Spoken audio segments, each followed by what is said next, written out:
Noong isang linggo, tinampok po natin ang kondisyon ng 4 na taong gulang na si Rachel mula sa bayan ng Calamba sa Laguna. Nalapnos ang buong kaliwang binti at paa ng bata nang mahulog ito sa hukay na may nagbabagang uling. Sa kabila ng mga natamong malalalim na sugat, may pag-asa pa kaya siyang muling makapaglakad?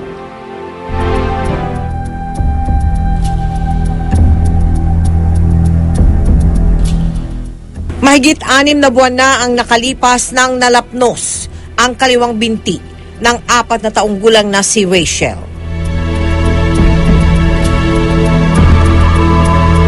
Natakot po ako nung nakita ko po ang anak ko po nakalublob na po yung kalahati ng katawan po sa may balon na may uling po. Bigla ko po siyang iniahon. Nung makita ko po lapnos na po yung paa po niya. Puro tubig-tubig na po. Ang nagbabagang uling nagdulot ng pasakit sa batang dating masayahin. Nahihirapan po ako, sir. Kaya gusto ko makalakad ang anak ko. Kumonsulta kami sa isang plastic surgeon para masuri ang nalapnos na binti ni Rachel. Napansin namin na walang tigil ang pag-iyak ni Rachel. Ang kwento ng ina, na-trauma raw kasi ang anak nung una siyang ginamot ng doktor. Sa kanya, 3rd degree eh. O yung joint area kasi medyo delikadong area yun pag nababurn kasi nagkakaroon ng limitation of movement doon, tawag namin doon, contracture. Skin grafting o ang pagtapal ng balat sa nalapnos na bahagi ng katawan ang kailangan ni Rachel.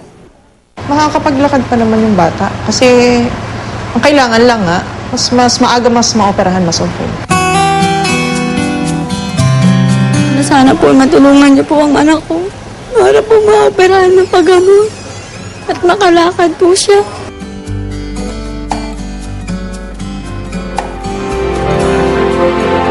Ayon po sa doktor, kulang pa sa timbang at nutrisyon si Rachel at kailangan muna niyang magpalakas para sa gagawing operasyon. Naway magsilbing aral ito, lalo na po sa mga magulang, yang nangyaring yan kay Rachel.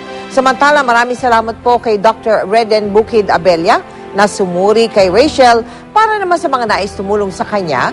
Maaari po kayo magsadya o tumawag sa aming tanggapan o magdeposito sa aming bank account o sa anumang sangay ng Cebuana Luwilier o mag-log on sa www.kapusofoundation.com.